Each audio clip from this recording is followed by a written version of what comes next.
Boa tarde a todas e a todos.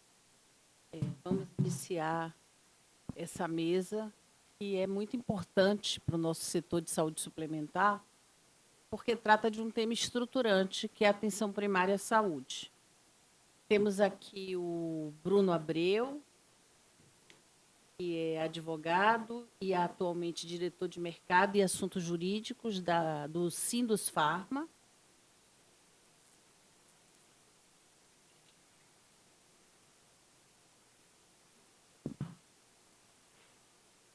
O doutor Cássio, diretor técnico médico da Abrange, né, ginecologista e obstetra.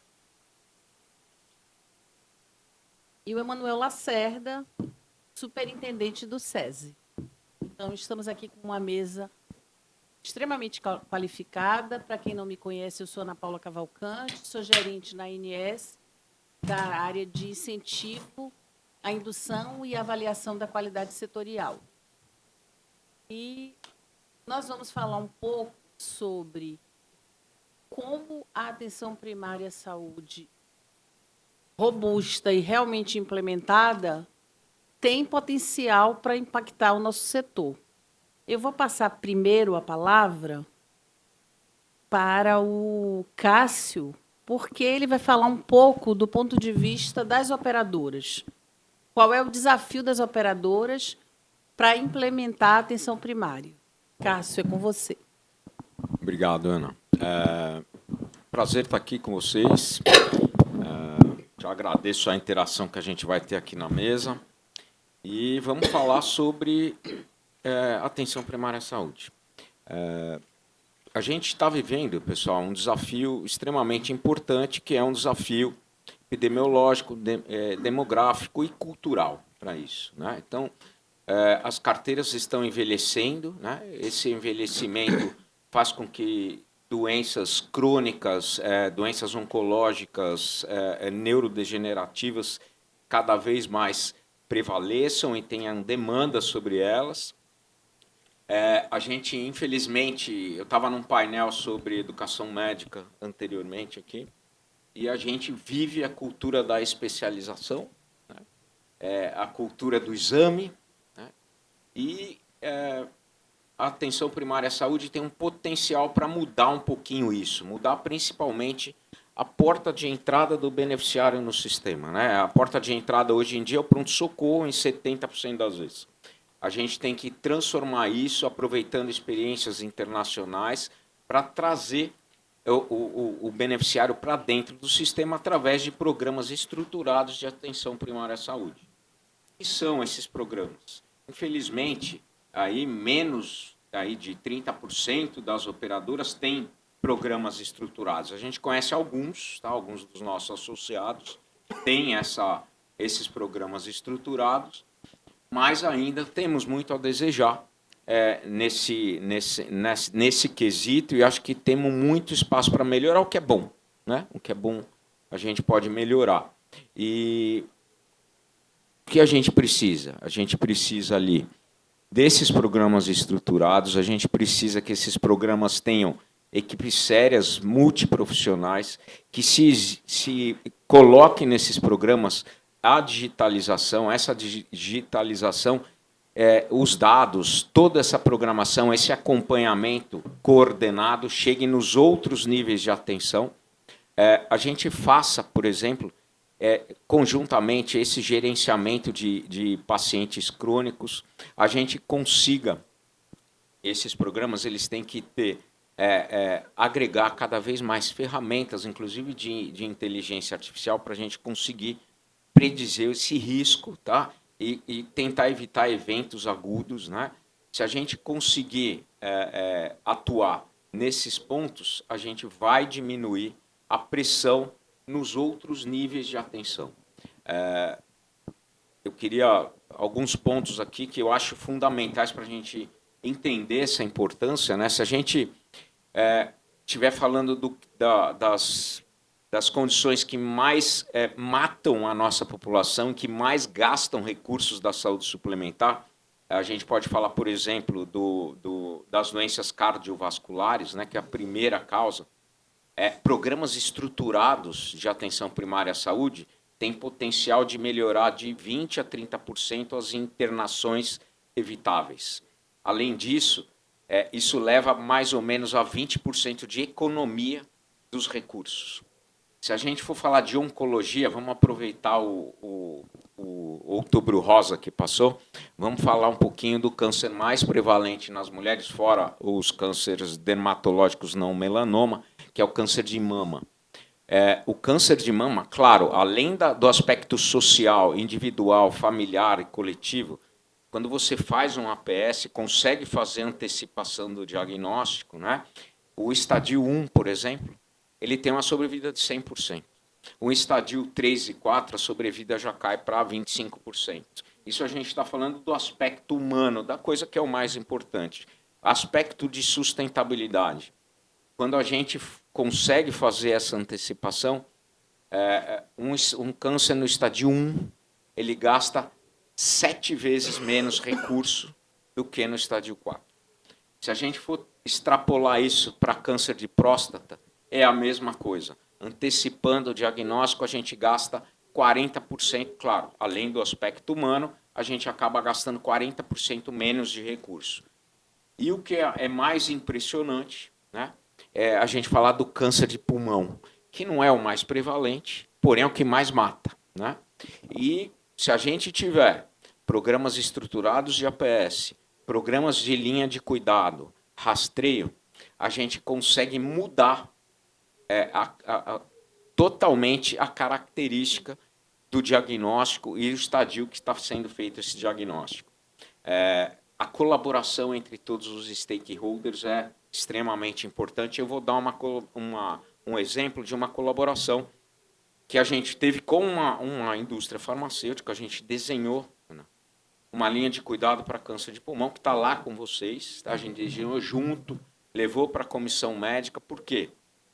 Existe o potencial dos 63% hoje em dia do diagnóstico que é feito em estádio 3 ou 4 inverter.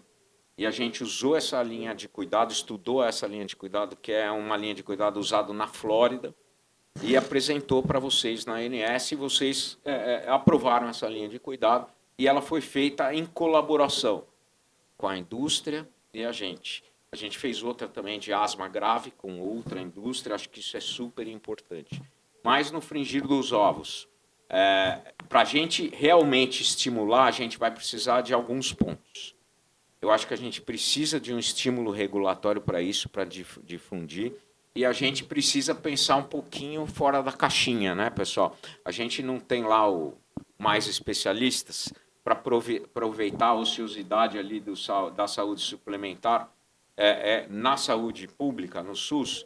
Será que aqueles programas de atenção primária à saúde, médico da família, que tem no SUS, no interior do Brasil, será que não pode se fazer também esse convênio entre os dois? Claro, é um brainstorm somente, tá? Mas a gente precisa tentar usar todos os recursos que a gente tem, todas as possibilidades para melhorar essa porta de entrada que é insustentável continuar sendo pelo pronto-socorro. Essa porta de entrada pelo pronto-socorro desperdiça um monte de recurso que podia estar sendo usado em outras etapas, né? O JAMA, o Jornal da Associação Médica Americana, agora em 2025, mostrou que em programas de APS, rastreio e prevenção, para cada R$1 ou dinheiro investido, no caso deles dólar, mas a gente troca para real, eles conseguem economizar de 6 a 7 dólares, no nosso caso reais, com o resultado a partir de 3, 4 anos de maturidade dos programas. Acho que é o que eu queria falar inicialmente aqui para a gente discutir. Vou deixar, então, uma provocação para a sua fala final, porque nós temos um programa de certificação em boas práticas na atenção primária à saúde. E esse programa, a gente tem uma adesão baixa, né, de apenas 6 operadoras. Chegamos a 7, eu acho que caiu para 6 de novo. Se a gente pensar que a atenção primária, ela trabalha exatamente com promoção da saúde, prevenção, rastreamento, letramento e diagnóstico e tratamento das doenças mais comuns e frequentes, chegando a 70%, 80%, quando existe uma atenção primária resolutiva. Além disso, você trouxe aí os dados, ela é mais eficiente, né? Ela é custo-efetiva. E, por fim, ela pressiona menos a média e alta complexidade. Vamos pensar um pouco qual é a dificuldade das operadoras se organizarem na implementação. Porque a gente deu, digamos assim, um mapa, né? A ANS também tem um programa chamado Cuidado Integral à Saúde, que é um programa baseado num acordo de cooperação entre a ANS, o Instituto for Healthcare Improvement, o Hospital Alemão Oswaldo Cruz e a Sociedade Brasileira de Medicina de Família e Comunidade. Nós abrimos vagas, conseguimos 14 operadoras. Na primeira edição, 15, nessa segunda edição, 14. Nesse programa é oferecido coaching, mentoria, auditoria educativa. Então, vamos pensar, já que concordo com você, que os incentivos regulatórios precisam ser pensados, mas a própria implementação da atenção primária, ela em si, quando você organiza o cuidado a partir dela, ela traz tantas vantagens. Vamos pensar o que é que está impedindo da gente avançar.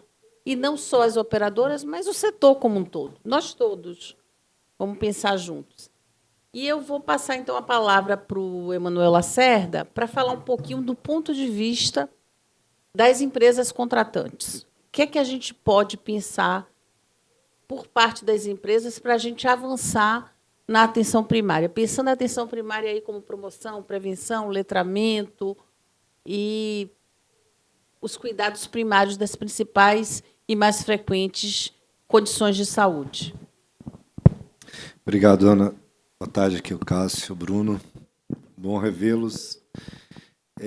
Eu vou subir um pouco a montanha e ver um pouco a floresta aqui, passar como as empresas que têm uma população que é cuidada pelos RHs das empresas, pelos departamentos médicos das empresas, observam a questão da atenção primária. Assim, e como elas têm a expectativa e como, no olhar das empresas, esse assunto ele é encarado e também trabalhado, né? Vamos lá. Acho que um primeiro entendimento importante a saúde suplementar ela é um sistema, um serviço, digamos assim, que ele está totalmente ligado ao mercado de trabalho, né? Não é à toa que você tem grande parte das vidas que são contratadas por planos coletivos empresariais, que são vidas que, se não estão na atividade laboral, já passaram pela atividade laboral e estão, de uma certa forma, sob a influência de empresas, né, grandes empresas. Isso é importante ser observado, porque para a implementação de APS ou qualquer programa, necessariamente o protagonismo da empresa precisa ser levado em conta, porque essa vida e o sistema, os provedores, as operadoras, elas precisam observar como, primeiro, em que riscos, ou seja, o que tipo de expectativa se tem de entrega de valor de saúde para essa população. Quando a gente olha os indicadores de qualidade de saúde, eu acho que os aspectos de letalidade são importantes, porque estão associados ao tratamento de alto custo. Mas eu posso dizer para vocês que, para uma expectativa de uma empresa, os de incapacidade são mais importantes do que a letalidade. Porque a gente entende que, claro, um paciente, um beneficiário que é acometido por uma condição de oncologia, geralmente ele vai para o lente de cuidado de um especialista mesmo, que é assim que tem que ser feito para ter o melhor cuidado. Mas, enquanto isso, você tem doenças comuns que estão tirando a pessoa do trabalho. Estão adoecendo, estão fazendo exames desnecessários, estão descoordenados no sistema. E a atenção primária ela precisa ser estruturada para isso, prioritariamente. Não necessariamente numa lógica de redução de custo, Cássio, entendeu? Então, a lógica é diferente, porque Primeiro que mata também essas doenças crônicas, né? Ela pode matar aos poucos, mas mata também a longo prazo e custa muito no longo prazo também. E são doenças comuns, né, Bruno, que podem ser facilmente tratadas com linhas de cuidado, até com medicamentos de baixo custo. E a gente está falando desde que tivéssemos isso bem estruturado. Quando a gente observa a preparação do sistema, as empresas elas não enxergam o sistema preparado para fazer isso. Primeiro, a Ana Paula já trouxe os números. Se não me engano, os dados da ANS é 3% de vidas só que estão em programas, e acho que 3% de contratos e 1% das vidas, se não me engano, acho que esse é o número das 52 milhões. Então, isso é muito pouco. Existe de 22, uma pesquisa da FGV também, feita com as operadoras, com as áreas comerciais, se não me engano, de 21, 22. Eu não acredito que esse quadro tenha mudado muito, Cássio, que as próprias operadoras falam que não sabem nem precificar, estruturar isso e oferecer para o mercado, né? Assim, porque tem uma lógica diferente, né? O produto, a saúde suplementar, ele parece que é incompatível. Eu acredito, Ana Paula, no esforço que a ANS tem, a gente apoia institucionalmente como SESI, mas parece que tem uma lógica que tem uma certa incompatibilidade com isso, ou seja, uma rede aberta, rede de acesso direto, são premissas que não estruturam um sistema como é no SUS, na saúde suplementar, para poder fazer isso, né? Então, tem esse aspecto também. O último aspecto que eu falo, isso não está em pesquisa, mas eu já vi várias vezes em eventos públicos representantes de operadoras questionando a questão da rotatividade de carteira além dos incentivos, que já foi comentado aqui, o desincentivo de rotatividade de carteira para os mecanismos de prevenção. Se você tem estimado aí cerca de 20% de vidas que rodam no sistema por uma ação muito comercial de corretoras, há, dito pelas operadoras, um desincentivo. Por que eu vou cuidar de uma vida agora? Porque se a vida vai estar depois na carteira de outra operadora, né? A medicina de grupo é mais afetada nesse processo. As autogestões praticamente não é afetada nas autogestões, porque as vidas estão ligadas ao patrocinador e ao mantenedor. Então eu pego essa visão da autogestão de uma forma positiva. Acho que há um espaço de um ente, talvez um ente agnóstico. Você fez a provocação do SUS, é uma coisa para se pensar, de estar circulando onde essa vida nunca roda, talvez. Eu não sei se as operadoras, é uma dúvida minha, se as operadoras teriam essa... Porque se a gente não tem incentivo regulatório, se a gente tem rotatividade de carteira, e é justo também a crítica que as operadoras fazem, né? Acho que falta dentro, e acho que a gente tem que extrapolar a visão da saúde suplementar, algo que coordene isso, né? Que seja visto como... A gente se apresenta para o processo como SESI, Sistema Indústria, para cuidar das vidas da indústria nesse sentido. As próprias empresas, elas colocam para a gente nos fóruns de que preferem fazer sozinhas, então elas empilham custos, elas têm estruturas ambulatoriais dentro das empresas, então elas preferem investir de recursos ou mobilizar seus recursos de profissionais de saúde, juntando com o ocupacional, e elas mesmas montarem seus programas de APS. Às vezes, combinado com as operadoras, porque você, numa linha de cuidado, você precisa ter combinações com as operadoras para esse cuidado ter um contínuo de saúde no processo. Mas isso não é comum, Cássio. Eu acho que, às vezes, quando a empresa tem um poder de ter muitas vidas, ela consegue ter um diálogo, uma conexão com as operadoras de organizar isso. Na maior parte das vezes, elas não conseguem. Porque falta até o básico, dados que você citou, né? Sem dados não tem APS, Ana. Assim, não tem o gestor de saúde, quem é que seja a operadora, seja as próprias empresas, a gente não tem uma visão antecipada, como é que está o engajamento, como é que está o serviço prestado, a medição, a avaliação, e você não tem essa... Então, eu acho que aqui eu levantei questões estruturantes que existem, sem mês e meio. Acho uma pena não ter aprovado o sistema de incentivos também na DICOL. Eu acho que esse assunto... eu acho que é uma bela contribuição que a ANS pode trazer, sim, para o sistema, fortalecendo esses programas, incentivando. mas acho que louvo aqui a iniciativa de construir essa mesa, porque acho que essa é uma discussão talvez mais estruturante do que pensar um serviço dentro da própria saúde suplementar. Muito obrigado. Obrigada. Farei o mesmo como fiz com o Cássio, de trazer algo para você pensar e trazer na sua fala final. De que modo nós poderíamos pensar estratégias combinadas entre o RH das empresas contratantes e as operadoras, não apenas para tratar de programas de promoção da saúde e prevenção de doenças, mas para ir além, né? Para pensar na atenção primária, né? E aí eu vou fazer outra provocação. Pensar na atenção primária não como programa, mas como a forma de organizar o sistema, a forma de organizar a rede. E aí, quando a gente pensa na atenção primária como forma de organização, modelo de organização, a gente não pensa mais na questão da rotatividade, porque a rotatividade ela existe tanto para a atenção primária, como para a urgência e emergência, como para a atenção hospitalar. Então, a operadora não pode dizer, não, eu não vou oferecer atenção hospitalar para esse paciente agora que infartou, porque amanhã ele está em outra operadora, ou eu não vou fornecer essa quimioterapia, porque amanhã ele está em outra operadora. Isso não existe. Do mesmo modo, a operadora não tem como se eximir de oferecer cuidados primários em saúde, que o que seria? Tratar diabetes, hipertensão, obesidade, promover e prevenir fatores de risco, letrar as pessoas, né?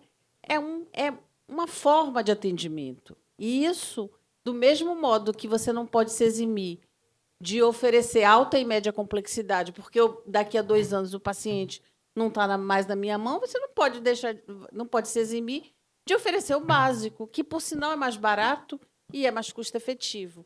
Então, se a gente para de pensar na atenção primária como um programa à parte, mas sim como estruturante da rede, e hoje, diferentemente de 5 ou 10 anos atrás, a gente já tem rede de APS na saúde suplementar, que a gente não tinha sequer rede, né?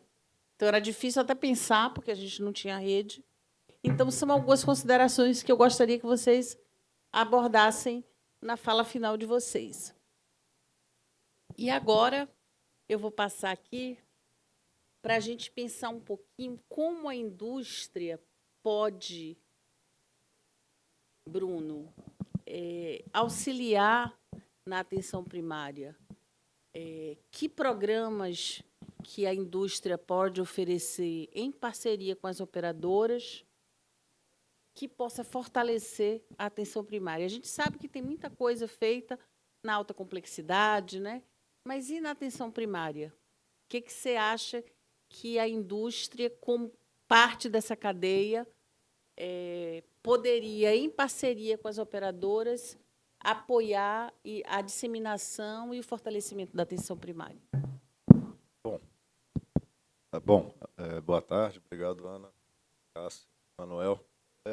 A gente tem que pensar a saúde de forma colaborativa e estruturante. A gente sempre fala isso, tá? Quando a gente pensa que a indústria de saúde cresce exponencialmente ao crescimento vegetativo da população, a pirâmide populacional brasileira tem mudado. Daqui a poucos anos nós vamos ser a 10ª população mais velha do mundo. E a gente passa a ter doenças que a gente não tinha no passado.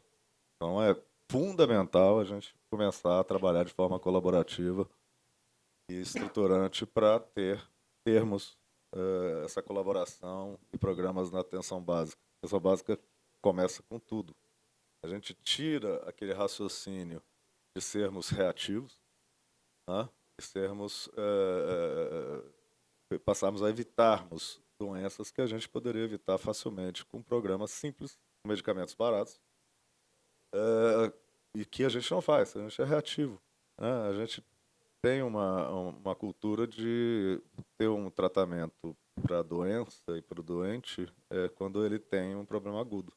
Isso a gente não pode mais pensar quando a gente pensa que a gente é uma população que envelhece É uma população que tem mudado seu perfil epidemiológico e a gente tem todos os instrumentos. Quando a gente olha para a indústria, a gente tem todos os instrumentos para ter essa colaboração e ter tratamentos básicos que tiram gente de uma internação cara, de uma internação desnecessária, que é pior ainda, olhando para o lado do paciente. E a gente tem, sim, como fazer isso. A gente faz na alta complexidade, faz. Por que não fazer na atenção básica, né? Então, assim, instrumentos a gente tem medicamentos que são muito mais custo-efetivos, muito mais baratos para evitar que o doente chegue a um ponto de precisar de uma alta complexidade, de uma internação. A gente tira o paciente desse sistema que é muito caro, né? Aqui, indo para alta complexidade, mas lembrando de um exemplo de colaboração que a gente teve muito efetiva, quando vieram os tratamentos para hepatite C, né?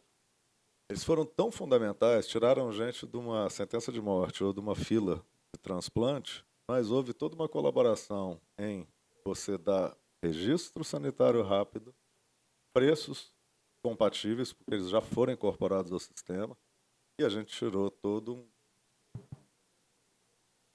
centenas de pacientes, milhares de pacientes de um sistema caríssimo, que eram internações recorrentes, etc.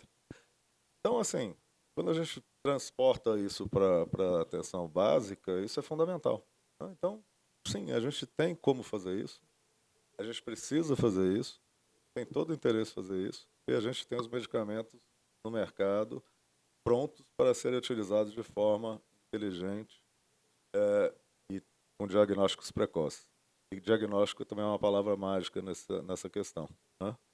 A gente, quanto mais tarde o diagnóstico, mais caro fica o tratamento e menos atenção básica a gente tem. A gente já parte para média e alta complexidade e gira muito mais recursos, né? Então a gente também tem que pensar em como melhorar o diagnóstico. O Emanuel falou uma coisa interessante, as empresas se preocupam com isso porque elas não sentem isso no seu plano contratado, né? Então, a falta, né, de um dia de trabalho é muito mais importante para a empresa e ela também está olhando só essa questão imediata. Mas eu acho que a gente também precisa estender isso para uma questão mais estruturante. É isso. Obrigada, Bruno. E então, como eu fiz com os outros dois, eu queria deixar para você aí, para a gente refletir juntos no final, na sua última fala, se existem as condições, o que é que está faltando para que essa parceria seja implementada de fato. E aí, eu gostaria de lembrar que os cuidados primários em saúde, eles são feitos, né? Não é que eles não sejam feitos, só que eles, ao invés de usar uma bombinha para matar um bichinho, a gente usa um canhão ou uma bomba atômica. Você pega lá o neurologista tratando cefaleia crônica, que às vezes é um quadro de ansiedade, ou um cardiologista tratando uma hipertensão simples, né, de grau leve. Gente indo para neurocirurgião ou para endócrino para tratar uma resistência à insulina. Então, na realidade, os cuidados primários são feitos, só que são feitos de forma inadequada, cara. A orientação para a realização do rastreamento para o câncer é feito, só que é feito na média, na alta complexidade. Na verdade, não é que não sejam feitos, mas são feitos desordenados, né, sem estruturação, se repetem, né? Às vezes é um exame que você poderia fazer de 2 a 3 anos, né? Vai em um, faz todo ano, ou 2 vezes no semestre, ou em cada semestre do ano. Então, na realidade, não é que não se faz porque vai ter rotatividade. Se faz, só que de forma cara e pouco efetiva, né? E o outro ponto é essa rotatividade, que de fato existe, E aí é uma dúvida minha que eu gostaria que você me ajudasse. Às vezes eu fico achando, por exemplo, que as empresas, elas rodam as grandes nas mesmas operadoras. Então a população não muda muito, né? Então se você tem uma massa bem acompanhada, é bom para todo mundo, tanto para as empresas quanto para o conjunto das operadoras.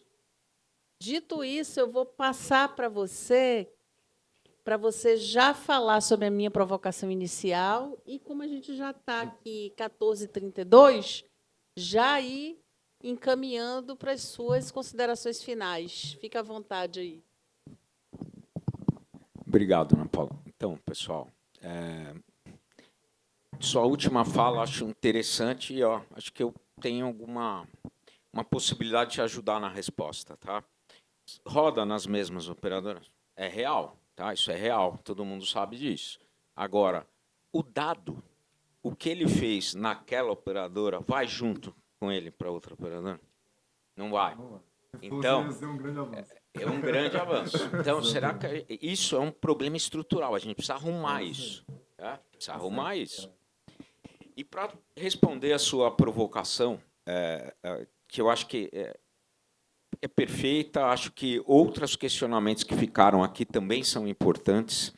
Eu vou pedir licença para você para dar exemplo prático, tá? Eu vou dar exemplo do que eu vivi, tá? Acho que ajuda a gente a pensar.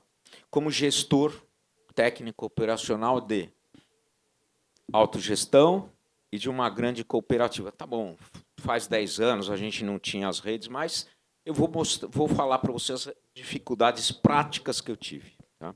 Então, na autogestão, a gente tem aquele limite de rendimento, o único dia de arrecadação, o único jeito que a gente tinha era melhorar isso. Isso era fácil de explicar, uma autogestão pequena.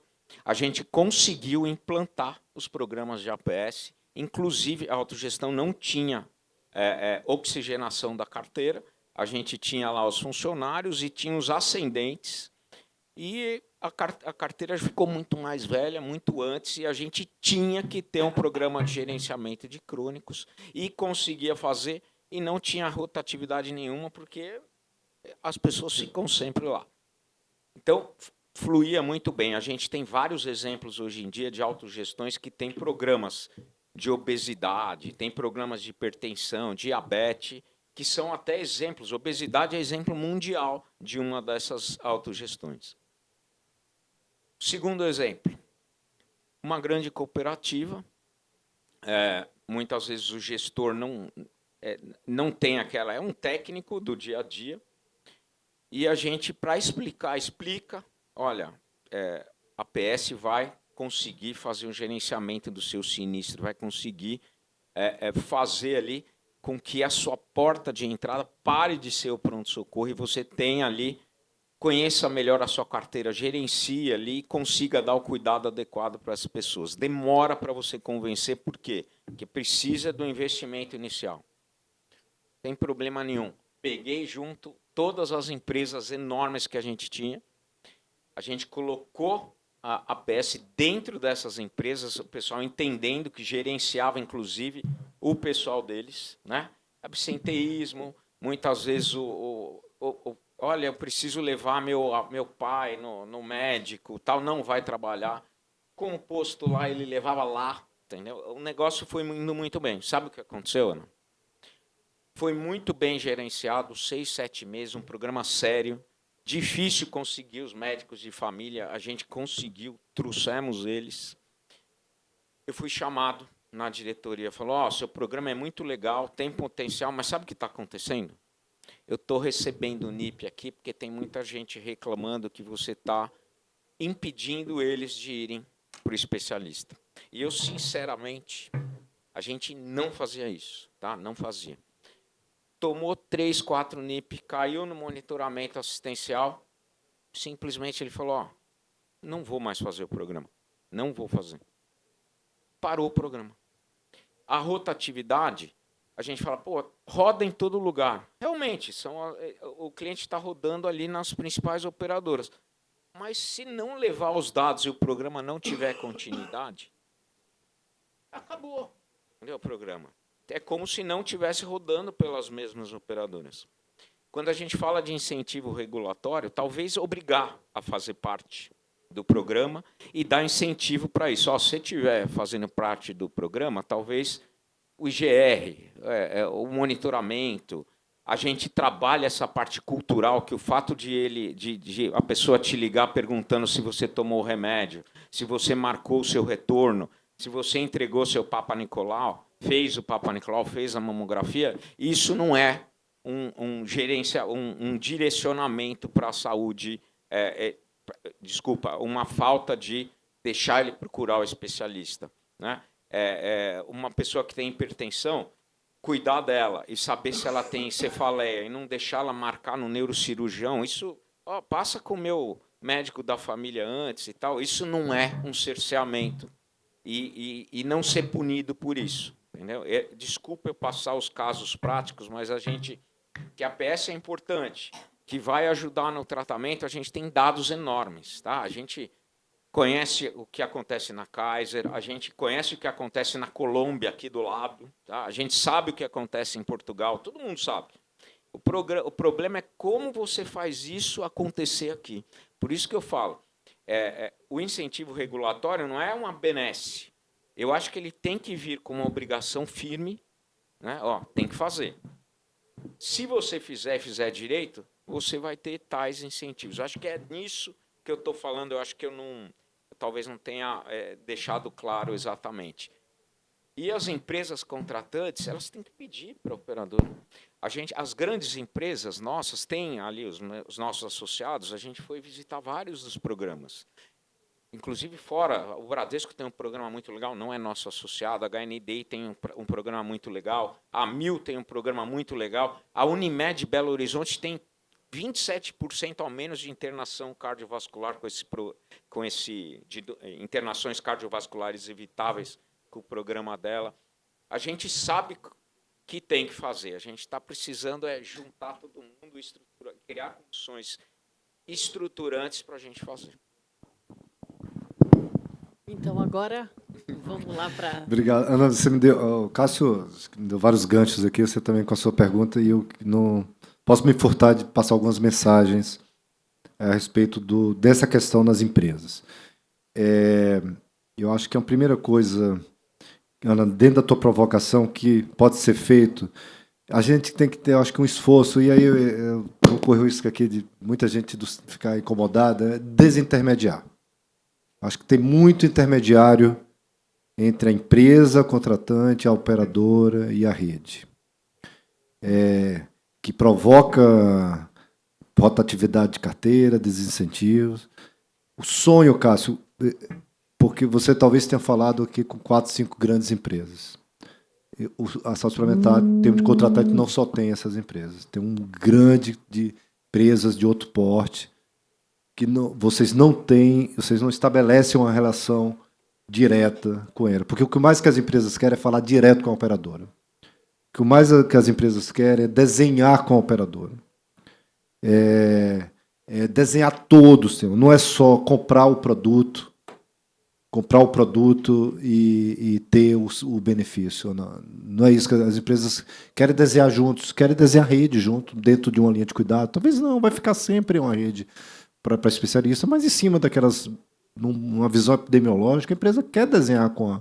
Isso a gente não tem. Ontem eu participei de uma mesa sobre o PM Qualis, que é também uma iniciativa da ANS sobre transparência da questão de indicadores assistenciais. É fantástico o PM Qualis, mas pode ser, ao contrário do IDSS, que aí tem a ver com... Pode não dar em nada, sabe por quê? Porque aquele indicador de desempenho assistencial pode não servir para nada. E tem um potencial de servir para muita coisa. De você ver qual, de fato, a rede que seria boa para ser desenhado. O contratante espera isso. Isso não, infelizmente, isso não é uma realidade. Eu acho que esse é um primeiro aspecto que tem que ser observado. O segundo, no âmbito das empresas, e aí, Bruno, tem um pouco a ver com o negócio também da indústria farmacêutica e para essas condições. As empresas oferecem PBM, por exemplo. É outro produto, outro benefício. Né? Tem nada, não está regulado na saúde suplementar. O PBM tem que estar ligado na PS. Porque assim, A ANS, a não ser as terapias ambulatoriais hospitalares, você tem um tratamento, mas no APS que você está fora desse momento, as empresas oferecem PBM sem ter nenhuma lógica, não tem nenhuma lógica de cuidado, de APS também, é outro problema, é mais um custo para as empresas.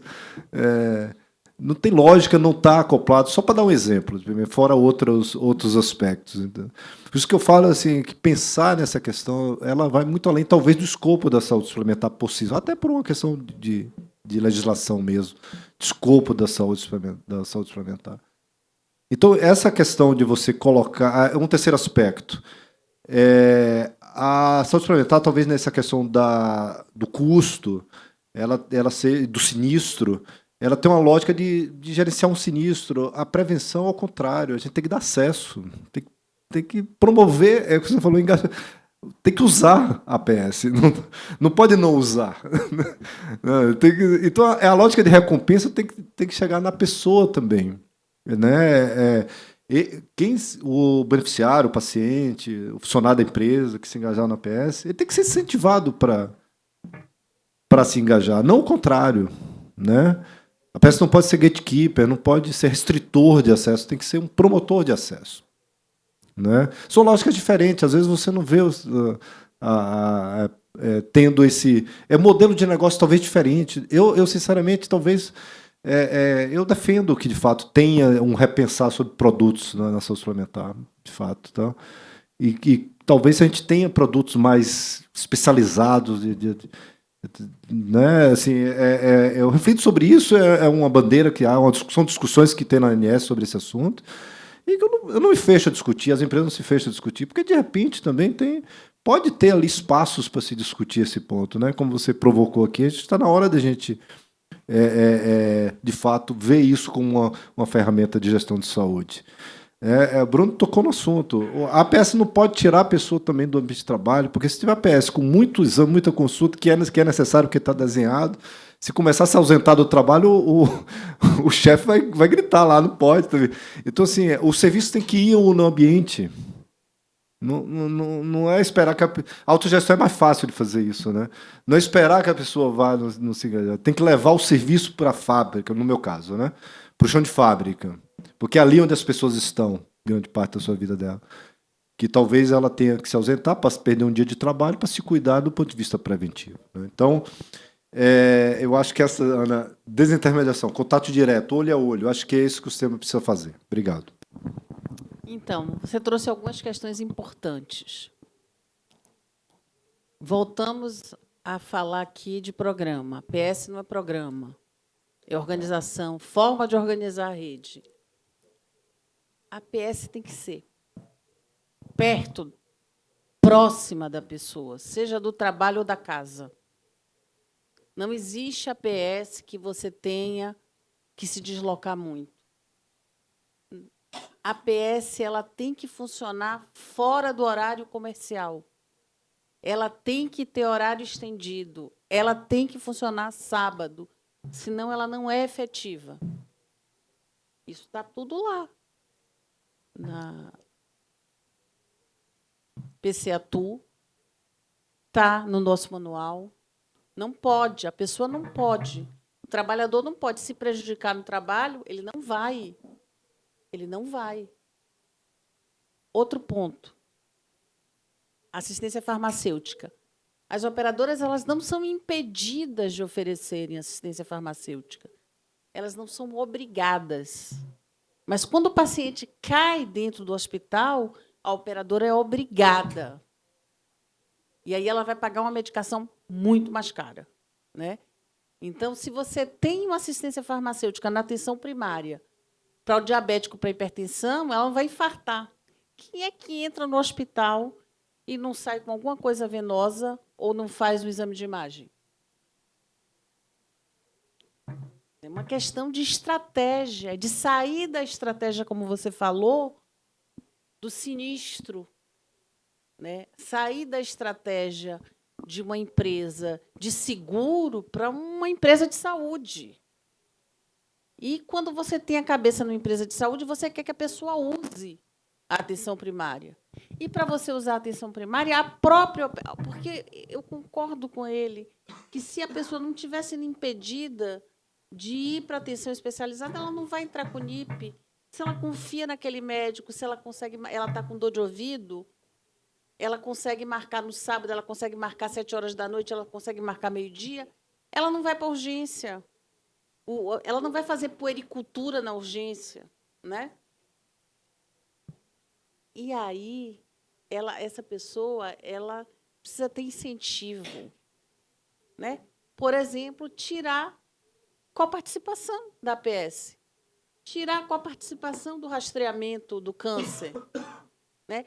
O incentivo tem que ser para o paciente aderir à APS, porque o cuidado primário você faz. Só que você vai fazer no cardiologista, você vai fazer na urgência, você vai fazer internado, a criança internada com infecção respiratória, que podia ser uma consulta com o médico de família, porque você vai fazer. Não adianta, a pessoa vai encontrar a forma de acessar. Você vai dar os cuidados primários em saúde, agora você vai optar se você vai dar mais caro ou mais barato.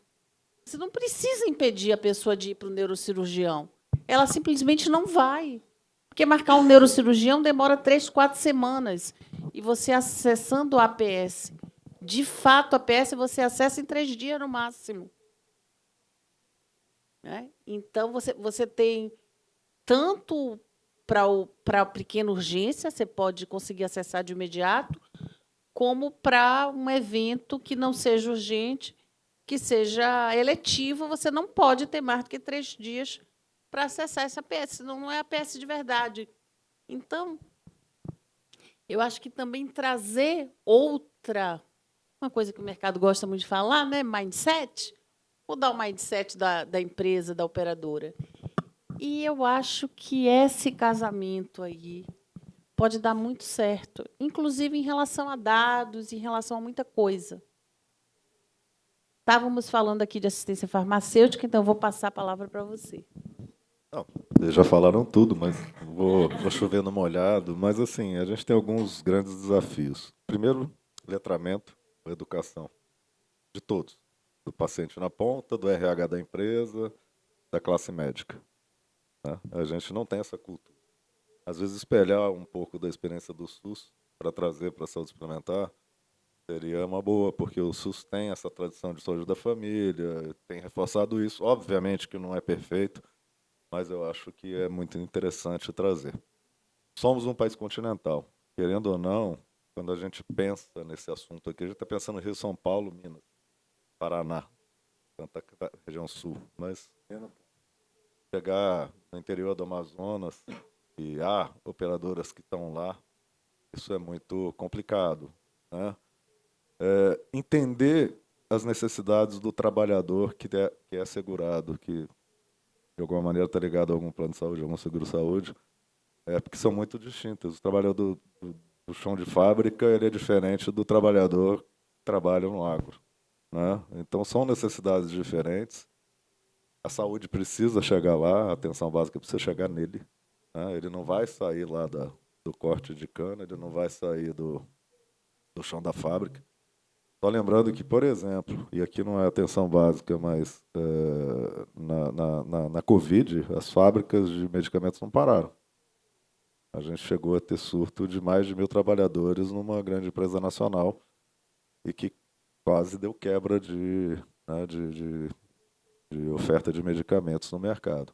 A gente teve outras quebras, mas aí por aumento de demanda. Então, a gente precisa pensar em talvez espelhar um pouco experiências do SUS, trazer para cá. A gente precisa ter o letramento, a gente precisa conversar. Nenhuma empresa farmacêutica se negaria a ter um convênio, porque nosso negócio é vender medicamento. Isso é, no fim do dia, vender medicamento. Né? E a gente não pode ter vergonha de falar isso. E uso racional, obviamente. Né? Mas a gente tem que ter uma relação ganha-ganha para melhorar a atenção básica de saúde, porque ela previne. Né? A gente tem que ter mais programas de prevenção de diabetes, de cardiologia, enfim, das doenças crônicas. A gente teve um ganho muito grande com o programa Farmácia Popular, mas isso é muito limitado e a gente precisa pensar em larga escala. né? Então, é trabalhar e tentar fazer o Brasil ser um só. A gente tem muitas desigualdades, mas a gente também tem que pensar fora da caixinha. E as PBMs que você falou, elas estão sendo abandonadas.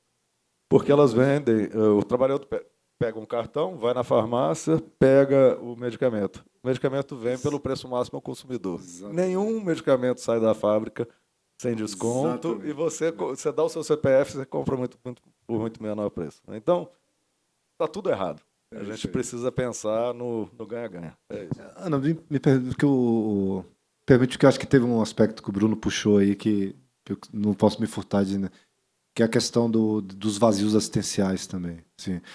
E a gente tem vários investimentos, os novos investimentos industriais, o Brasil está interiorizando a indústria. E a gente está chegando a locais que não tem nada, né? Montes Claros, por exemplo, é um Montes grande Cla- polo Montes farmacêutico Claros, eu agora. até posso te dizer que tá. Eu estou falando de Mato Grosso, Centro-Oeste mesmo, né? Montes Claros é até são zonas urbanas, né? E que tem uma desassistência, tem vazios assistenciais lá. Então, acho que isso tem que ser visto, Bruno. Acho que tocou bem, porque essa questão do digital, ele tem que ser considerado também na atenção primária, ela tem que ser digital também, né? Porque dá para fazer muita coisa nas plataformas, no ambiente digital. Garante os dados, essa questão dos dados, eu acho que ela nasce dentro de estrutura de dados, né, que é importante, né, que já resolve E que muita uma coisa coisa. que todo mundo limita é a Lei Geral de Proteção de Dados. Ela está aí para ajudar. Exato. Não, a gente não tem compartilhamento de dados porque tem LGPD para proteger. Exatamente. Não tem, gente. É saúde. É um bem maior. Isso é uma coisa que é um desabafo pessoal com vocês, né? Qualquer coisa que a gente vai fazer, implementar, que seja digital, agora a gente pode fazer a PS não só no horário estendido. A gente tem telesaúde, telemedicina. Você pode fazer o monitoramento, um paciente crônico que você conhece, você pode disponibilizar devices para ele fazer esse monitoramento. É lógico, um monte de coisa. Mas toda vez que você vai fazer uma situação dessa, qualquer inovação agregando ferramenta digital, ferramenta de IA, tem a LGPD. LGPD não é muleta, pessoal. A LGPD virou desculpa para tudo que é difícil de fazer. É uma coisa que incomoda, né? E a LGPD não é isso. A LGPD é para ajudar a gente aqui, né? Para a gente ter segurança para o beneficiário e para todos os outros players envolvidos, né? E o que você estava falando do horário diferente, tem que ter horário diferente, realmente, porque senão não vai. O melhor mesmo é estar lá no local do contratante, dos grandes. Tem que ter clínicas, como o pessoal está fazendo, de APS, regionais. Fundamental, senão também não vai. Fica difícil, em vez de eu ir, eu vou passar nesse cara, ele vai me orientar, eu vou ter que ir em outro. Então eu já vou no outro de uma vez, né? Se não for fácil para a pessoa. E a telemedicina e a telesaúde cortaram esse caminho também. Encurtaram esse caminho e a gente tem que explorar mais. É uma situação nova, mas é muito interessante. Eu tive a oportunidade de conhecer serviços nos Estados Unidos agora. São impressionantes como a própria população adere a esses serviços que são... A Kaiser é o maior exemplo disso, né? É um exemplo. É uma situação que a gente tem que explorar mais aqui também. Em relação a isso, o nosso manual de certificação em APS ele não aborda, porque ele é de 2019. Ele é prévio, né? Então a gente precisa, de fato, atualizar para que haja regra, porque também não pode ser terra de ninguém, né? É um instrumento maravilhoso, tanto a teleconsulta como a interconsulta, né? Do especialista apoiando o médico da atenção primária, é fundamental. Como em alguns casos, por exemplo, o paciente crônico ele não pode ficar só na teleconsulta, 100%. Mas aqueles casos mais simples que você pode até... Quer dizer, ele é uma ferramenta e tanto, né? E a gente não contempla de forma mais objetiva, porque vocês lembram que a teleconsulta era proibida, né?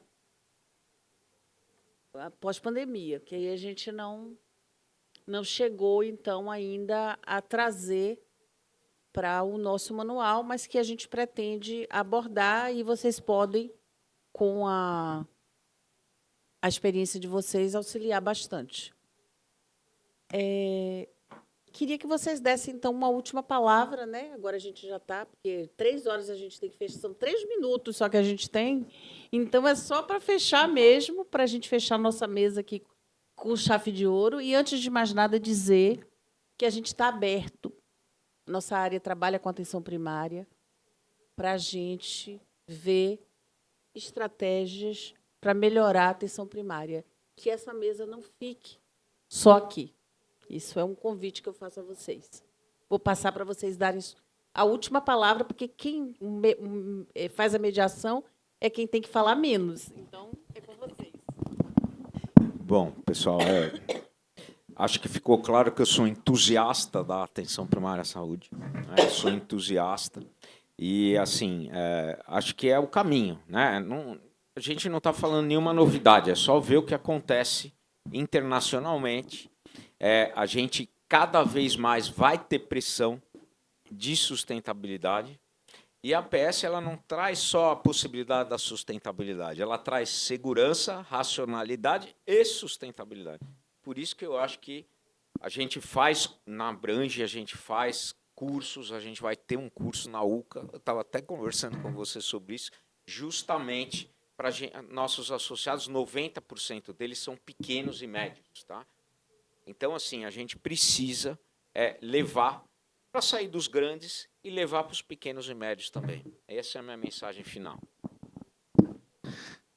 Minha mensagem também é só de agradecimento, Ana, e lhe parabenizar pela condução, que acho que foi uma das mesas que eu participei de leveza para tratar de um assunto que é complexo também, embora seja muito exaustivo. Acho que você lhe agradecer pelo convite e também pela tua condução. Assim, a minha mensagem acho que é importante, acho que a saúde suplementar ela tem os seus. Eu acredito na saúde suplementar, é super relevante para as empresas. Ainda existe aí um grande espaço de mercado que as empresas estão se virando como podem. Empresas genuinamente que querem cuidar da saúde dos seus trabalhadores, da sua comunidade, que têm dificuldade de encontrar no mercado produtos que sejam também com sua capacidade de pagamento também, porque volatilidade de mercado, estão inseridos, assim, acho que é um benefício que para pequenas empresas e médias empresas é difícil, é difícil acessar. Acho que a atenção primária, num conceito também de complementariedade com o SUS também, é uma coisa interessante para a gente discutir, de uma forma também regulada, que dê garantia também para o consumidor e para o sistema. Acho que são coisas que a gente tem que romper também. Talvez isso comece a surgir efetivamente uma oxigenação e uma estruturação. Acho que a gente tem que pensar nisso também. O aspecto dos dados que foi tratado aqui, eu acho que se tem um orquestrador legítimo e que a saúde suplementar deveria fortalecer, é a própria RNDS, o Ministério da Saúde, que cumpre esse papel. Eu acho que tem que vencer essas barreiras de não informar CID, por exemplo. Por que não? Porque existe essa questão no meio médico de não. Eu acho que tem que subir, isso tem que subir para um grande sistema. Eu acho que tem coisas estruturantes em volta da PS. O esforço é louvável, o esforço técnico de construir, mas se não enfrentar essas questões que são mais estruturantes, como eu falei aqui de desincentivo, desintermediação, eu acho que a saúde suplementar sempre vai ficar um pouco, né, sem isso pactando efetivamente nesse sistema. Muito obrigado. Bom, primeiro agradecer também a condução, foi maravilhosa, a participação dos meus colegas. Eu acho que é aquilo, já falei, só vou reforçar, a gente precisa de ações estruturantes e organizadas. E a gente precisa de educação no sistema, né, para ter uma atenção básica fortalecida. É uma relação ganha-ganha, é uma relação que lá na frente economiza. Hoje, o segundo maior custo de uma empresa é um plano de saúde, né? É o salário que impacta mais. E isso vai ser bom no fim do dia para todo mundo, né? Vai ser bom para o paciente lá na ponta, vai ser bom para o caixa da empresa, vai ser bom para o plano de saúde, que vai ter uma gestão mais oxigenada da sua relação com todo mundo. É isso. Obrigado. Obrigada a vocês. Foi um início de tarde muito interessante. Queria aproveitar aqui para agradecer em nome da agência ao CEO da FIS, a CEO da FIS, Manuela Vilar, ao presidente da FIS, Rodrigo Vilar, e ao doutor José Vilar, e dizer que vamos sair daqui com essa agenda. Não vamos deixar aqui na mesa, não. Muito obrigada.